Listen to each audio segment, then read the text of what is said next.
तमिलनाडु के रामेश्वरम में जन्मा एक ऐसा गरीब बच्चा जिसके घर में लालटेन जलाने तक का तेल नहीं था, जो सिर्फ फ्री की ट्यूशन क्लासेस के लिए सुबह 4 बजे कई किलोमीटर पैदल चलकर दूसरे गांव जाता था। उसी बच्चे ने आगे चल के भारत को अंतरिक्ष में पहुंचा दिया। लेकिन वो यही नहीं रुका, बल्कि कई सीक्रेट न्यूक्लियर टेस्ट करके उसने इंडिया को as a nuclear power establish किया। एक ऐसी शख्सियत जिसके 0 हेटर्स थे और जिसने अपनी पूरी लाइफ में मजे के लिए काम से एक भी छुट्टी नहीं ली। जी हाँ, मैं बात कर रहा हूँ missile man of India sir APJ Abdul Kalam की, जिन्होंने एक छोटे से कमरे में रहने वाले गरीब परिवार से निकलकर भारत के राष्ट्रपति बनने तक का काफी मुश्किल सफर तय किया था। तो आज मैं इसी महान इंसान की स्ट्रगल स्टोरी तुम्हें सुनाने वाला हूँ। तो अगर तुम्हें अपने अंदर कुछ आग जलानी है तो इस वीडियो को एंड तक जरूर देखना। दिन था 15 अक्टूबर 1931, जब तमिलनाडु के रामेश्वरम के एक गरीब परिवार में डॉक्टर एपीजे अब्दुल कलाम का जन्म हुआ। उनके पिता एक छोटी सी नाव चलाते थे, जिससे उनकी फैमिली को मुश्किल से 2 वक्त की रोटी नसीब होती थी। एक छोटे से कमरे वाले घर में कलाम 10 भाई बहन के साथ रहते थे।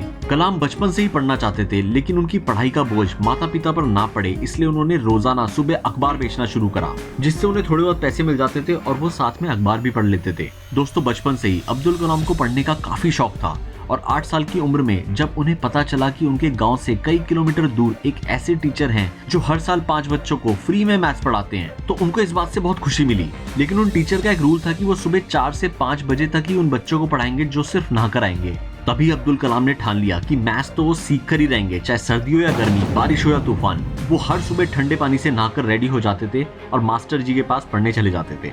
सर अब्दुल कलाम के स्ट्रगल का अंदाजा तुम इस बात से लगा सकते हो कि जब वो छोटे थे, उनके घर में केरोसिन जलाने के लिए एक ही लालटेन हुआ करती थी और सिर्फ रात में 2 घंटे लालटेन जलाने के बाद उनके पास केरोसिन डालने के पैसे नहीं होते थे। अब क्योंकि अब्दुल कलाम पढ़ पाए, इसलिए उनके माता पिता खुद अंधेरे में बैठकर वो लालटेन उन्हें दे देते थे।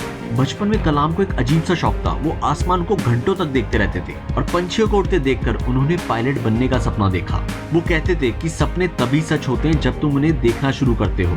इसलिए कलाम ने स्कूलिंग खत्म होने के बाद ही मद्रास इंस्टीट्यूट ऑफ टेक्नोलॉजी में एरोस्पेस इंजीनियरिंग में एडमिशन ले लिया। उस वक्त उनके साथ एक ऐसा किस्सा हुआ था जिसकी वजह से उन्हें अपनी काबिलियत की एक झलक दिखाई दी थी। दरअसल हुआ ये था कि वो एक प्रोजेक्ट पर काम कर रहे थे, लेकिन उसकी कम प्रोग्रेस को देखकर कॉलेज के डीन ने एक बार उन पे काफी गुस्सा किया और अब्दुल कलाम से बोला, अगर तुमने 3 दिन में इस प्रोजेक्ट को खत्म नहीं किया तो तुम्हारी स्कॉलरशिप कैंसिल कर दूंगा।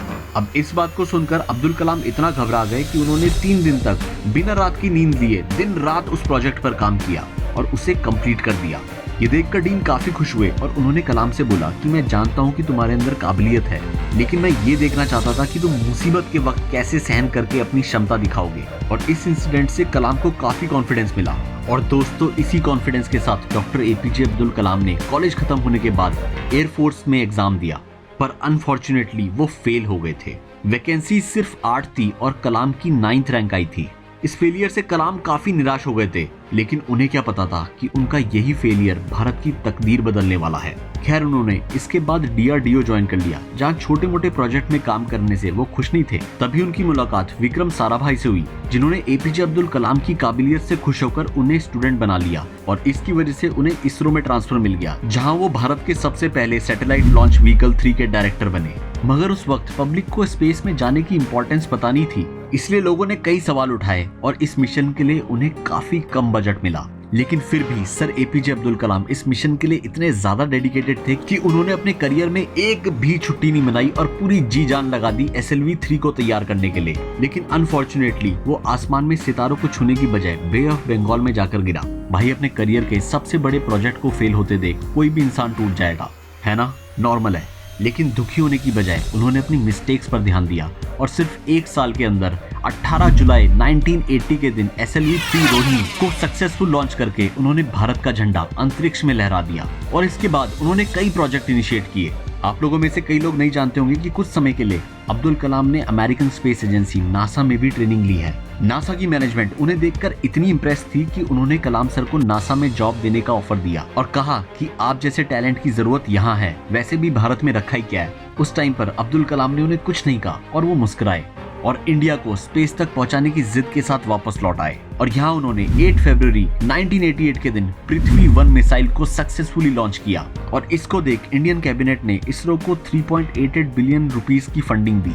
अब इसके बाद अब्दुल कलाम नहीं रुके, उन्होंने अपनी टीम के साथ अग्नि, त्रिशूल, आकाश और नाग जैसे कई मिसाइल लॉन्च किए फिर 1998 में अब्दुल कलाम की लीडरशिप में भारत ने पोखरण 2 मिशन की शुरुआत की, जिसमें इंडिया ने सीक्रेटली सभी न्यूक्लियर बॉम्ब्स को टेस्ट करके खुद को पूरी दुनिया के सामने न्यूक्लियर सुपर पावर के रूप में एस्टैब्लिश कर दिया। और इसके बाद अब्दुल कलाम को मिसाइल मैन ऑफ इंडिया के नाम से पहचाना गया। अब बात थी 25 जुलाई 2002 की, जिस दिन अब्दुल कलाम को इंडिया का 11th प्रेसिडेंट बना दिया। But you will be surprise to know कि as a president Abdul Kalam ने कभी सैलरी नहीं ली, बल्कि अपनी सैलरी के सारे पैसे भारत के गरीब बच्चों को डोनेट कर दिए, ताकि वहाँ पे डेवलपमेंट हो सके, स्कूल बन पाए, अच्छी एजुकेशन मिल पाए और एक बच्चे को पढ़ाई के लिए कभी स्ट्रगल ना करना पड़े, जो सर एपीजे अब्दुल कलाम ने खुद फेस किया था। अब यहाँ मैं तुम्हें 2005 की एक इंटरेस्टिंग स्टोरी बताता हूँ। अब एक बार की बात है कि उनकी फैमिली राष्ट्रपति भवन में रहने आई। करीब 10 दिन तक उनके परिवार के अराउंड 52 लोग राष्ट्रपति भवन में रह रहे थे, और अगर उसका खर्चा देखें तो वो था लगभग 3.5 लाख रुपए। अब अब्दुल कलाम ने एग्जैक्टली 3,52,000 रुपीज जो उनकी फैमिली के रहने और खाने में खर्च हुए थे, वो सरकार को दे दिए। अगर वो चाहते तो इस 3.5 लाख को किसी भी फंड में एडजस्ट कर सकते थे, मगर उन्होंने ऐसा नहीं किया। इसको लेकर जब रिपोर्टर्स ने उनसे सवाल पूछा कि ये पैसा आपने गवर्नमेंट को क्यों दिया, तो उन्होंने जवाब दिया कि सरकार मेरे रहने खाने का पैसा देती है, ना कि मेरी फैमिली का। यार, ऐसे ग्रेट आदमी थे हमारे फॉर्मर प्रेसिडेंट एपीजे अब्दुल कलाम। और कहा जाता है ना सिर्फ इंडिया में बल्कि पूरी दुनिया में उनके कोई हेटर्स नहीं है, क्योंकि उन्होंने पूरे जीवन में किसी का भी दिल नहीं दुखाया, किसी को नुकसान नहीं पहुंचाया। पर कहते हैं ना कि सूरज चाहे कितना भी चमक जाए, कितनी भी ऊंचाइयां छू ले, वो डूबता ही है। और ठीक 27 जुलाई 2015 देश के इतिहास का वो काला दिन था जब डॉक्टर एपीजे अब्दुल कलाम जैसी महान शख्सियत हमें हमेशा के लिए छोड़ के चली गई।